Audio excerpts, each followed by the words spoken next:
Diesel, Uncut, in Churchill. Hey everybody, I'm okay, and this is a cigar vlog. So yeah, Diesel Uncut.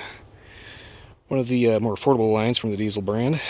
There's a number of other diesels of various colorful names.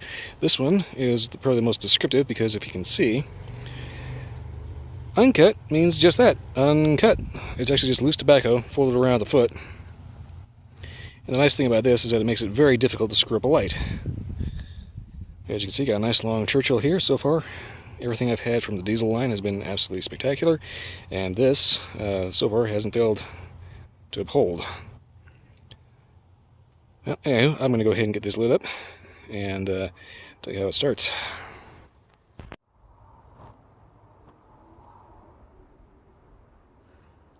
Alright. Trying to avoid a guy that was just happening to be walking by that I just noticed right as I go to light up. Anyway, so far, a little spice, a little sweet. Something kind of interesting. I want to say kind of a molasses overtone. I'll be honest with you, I've had a bunch of these so far, and so far they've really reminded me of molasses cookies, which is one of my favorites. So this one right from the get-go is definitely getting the kind of sweet, cocoa-y, minerally, just very kind of molasses flavor going to it. Like I was saying, the nice thing about the shaggy foot is that you can basically just scorch the bejesus out of it and you still get a pretty decent light. Try not to be too loud because that guy's still kind of over there, but anyway, I'm gonna go ahead and get this down to the first inch and see how it shapes up.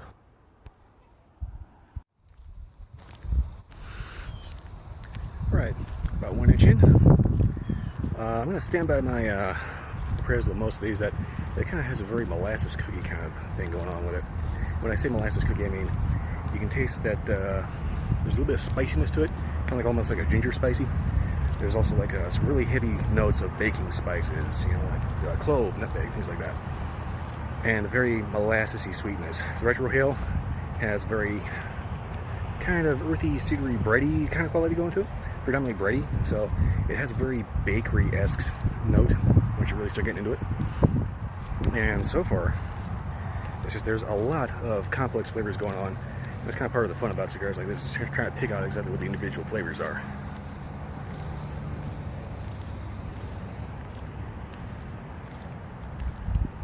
A little earthy, a little spicy, a little sweet. Very, very, very complex. There's a lot going on in this particular cigar, and that's one of the cool things about it. So anyway, we got a nice little punch cut. It's kind of figured I'd say something about punch cuts versus just straight cuts across the top. Most cigars that you'll find are actually designed to be cut just guillotine straight across the top. But I usually use a punch cut for reviews, or sometimes I'll just go ahead and just guillotine them. But I like the punch cut for reviews because it allows me to actually keep the overall look of the cigar intact, while still having a nice hole in it. Straight across guillotine cuts, on the other hand, you have to be kind of careful. And if you're not using a one-sided guillotine cutter, as in it's just got a hole with like a plate on the back that automatically gauges the depth of your cut, you kind of have to eyeball it. If you're not careful, you can just, you know, like whack it in half and seriously screw up your smoke. Now the problem with the punch cut is the fact that you have to cut and push, and if you're not careful, you can crack the wrapper. Or the cap, I should say. The cap is technically part of the wrapper, but anyway, you get the idea. Best way to do a punch cut is just slowly twist with light pressure. Ideally, twist more than you push, so that way you don't end up smashing and cracking the cigar. You end up actually cutting it.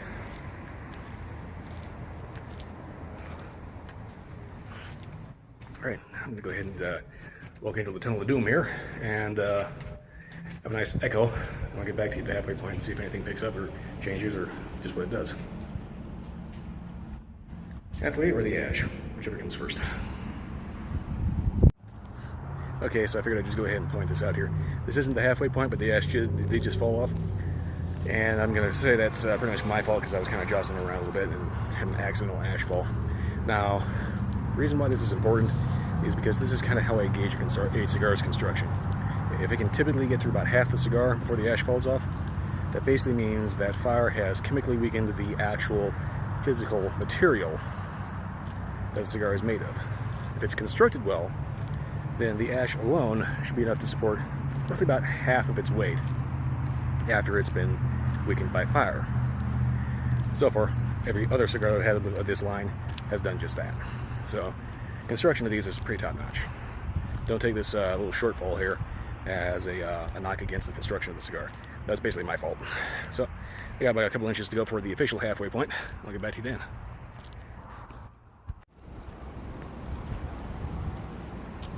Okay, coming up on the halfway point here. As you can see, I'm getting a little bit of a kind of slightly lopsided burn.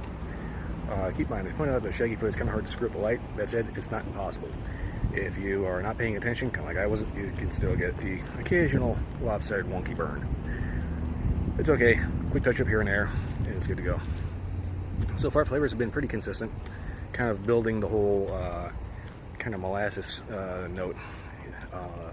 You get that kind of, if I could describe the taste of molasses, it's kind of a little cocoa-y, a little tinny, but not in a bad way. I know it sounds kind of weird to say, but a little spice, a little minerally. It's a very unique flavor that you really have to basically just go out and try a molasses cookie and you'll know what it's all about. Overall though, burn's been pretty good with the exception of a kind of haphazard light. I kind of got a little careless. Overall though, excellent cigar. When it comes to drink pairings, I'm kind of inclined to go with the coffee just due to the well, basically the fact that it reminds me of a cookie. So, any decent coffee, obviously any cigar goes well with whiskey. Overall though, nice consistent flavors. Haven't noticed a whole lot of change really, which is not necessarily a bad thing because the flavors are good.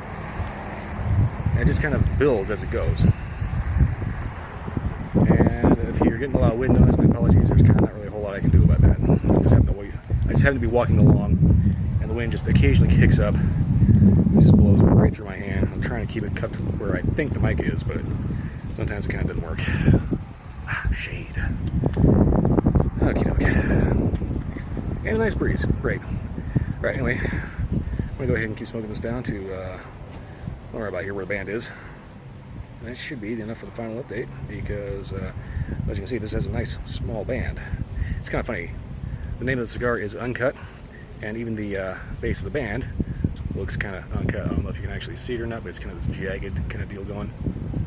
Nice, stylized band, while still being minimalist in design. Alright, I'll get back to you at the third point, which is going to be about here-ish. Back to you at the band.